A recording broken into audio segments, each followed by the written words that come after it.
कैसा है आपका आरसी के साथ एक्सपीरियंस और कैसे सोचा कि उषा होम्स आरसी ग्रुप के साथ बनाएं? देखिए आरसी के साथ वैसे मेरा एक्सपीरियंस तो नहीं है फ़िलहाल, बट 2015 में हमारी एक जर्नी स्टार्ट हुई थी जहाँ पे हम एक डेवलपर की खोज में थे अपने एक नए पुराने प्रोजेक्ट को लेके। तो उस टाइम में हमने किन्हीं के साथ एक ज्वाइन किया था और हमें 2022 में हम यहाँ पे शिफ्ट कर गए थे। इन द मीनवाइल हमारी फैमिली में ही कृष्णा अपार्टमेंट करके हमारे कज़न का ही प्रॉपर्टी था जो आरसी डेवलपर्स यहाँ पे उस चीज़ को एग्जीक्यूट किए थे। तो उसके बाद हमने देखा कि किस तरीके से मेहनत से ये लोग काम कर रहे हैं। तो क्या होता है यूजुअली कि जब आप एक अपार्टमेंट में रहते हैं तो आप हर चीज़ को कंपैरिजन करते हैं, क्योंकि ऑलरेडी एक नए अपार्टमेंट में हम शिफ्ट कर चुके थे जो हमने दूसरे डेवलपर से बनवाया था।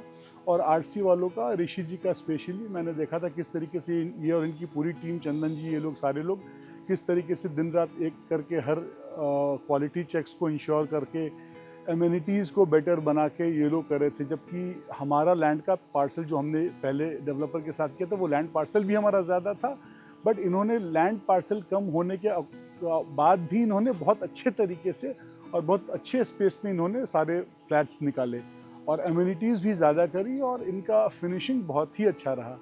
फिर यही रीज़न था कि हमारा आरसी डेवलपर्स पे एक ट्रस्ट बनता गया इनके साथ और सालों में ट्रस्ट बना। ये एक दिन की बात नहीं है, क्योंकि मैं इस चीज़ को हमेशा देखता था। मैं दिल्ली में रहता हूँ फ़िलहाल और करीबन 20-25 सालों से, पर जब भी आना होता था तो इनका मैं देखता था कि नहीं, मतलब इनके साथ अगर हमें दूसरा प्रोजेक्ट कुछ भी करना है तो हम इनके साथ करेंगे। साथ ही साथ एक और चीज़ ऐड करना चाहूँगा कि ये लैंड हमारा ऑलरेडी हमने टाटा टेली सर्विसेज को और अमेरिकन टावर कंपनी को हमने दिया हुआ था। तो उसके बाद ये था कि जब भी टावर हमारा खुलेगा तो हम इनके साथ ही एश्योर करेंगे। तो इनको कभी भी ये चीज़ नहीं लगी कि हमारी कमिटमेंट्स फेल होंगी या ये फॉलो अप करें। ये भी ट्रस्ट पूरा किया और हमने भी पूरा ट्रस्ट किया इनके ऊपर। और साथ ही साथ जब भी हमारा प्रोजेक्ट कंप्लीट हुआ उसमें थोड़ी चैलेंजेस भी आई थी, बट इन्होंने वेट किया और बहुत अच्छे तरीके से इन्होंने सारी चीज़ों को एग्जीक्यूट किया है। उषा होम्स में क्या कुछ यूनिक और देखिए Usha homes basically unique as in कि ये अल्ट्रा लग्जरी हम लोग सेगमेंट को टच कर रहे हैं, बिकॉज इस सोंधो स्टेट सोंधो हाउस कैंपस ये जहाँ पे हम लोग ये कर रहे हैं, इसके बारे में थोड़ा मैं आपको बताना चाहूँगा। ये कैंपस हमारे फोर फादर्स करीबन 120 कट्ठास का प्लॉट हम लोगों ने परचेज़ किया था, हमारे फोर फादर्स ने। और 120 कट्ठास मतलब हो गए करीबन 2 लाख स्क्वायर फीट के लैंड, तो which can cater to around 6 lakh square feet of flats, जिसमें हम मान के चले कि हम एक 1000 स्क्वायर फीट का लेते हैं तो 600 स्क्वायर फीट 600 फ्लैट्स को हम लोग अकोमोडेट कर सकते हैं। अभी हम लोग हमारे 3 अपार्टमेंट्स ऑलरेडी रेडी हैं, जिसमें सबसे पहला सोंधो प्लाजा था, दूसरा हमारा सोंधो नंदन रेसिडेंसी, तीसरा कृष्णा अपार्टमेंट है और चौथा उषा होम्स है। उषा होम्स को सेगमेंट को देखते हुए हमने क्या किया कि उसको हमने लो राइज किया है सबसे पहले, क्योंकि हाई राइज में थोड़े चैलेंजेस होते हैं लोगों को ओल्ड एज को लेके। एक चैलेंजेस है कि उनके दिमाग में रहती है उस बात को लेके। प्लस लो राइज में मेंटेनेंस बहुत इजी रहता है। लो राइज में ओल्ड एज वाले लोग भी रह सकते हैं। लो राइज में एक उनको मतलब एक खौफ सा नहीं रहता है जब बैल्कनी में जाते हैं, और इजीली एक्सेसिबल रहता है, मेंटेनेंस इजी रहती है।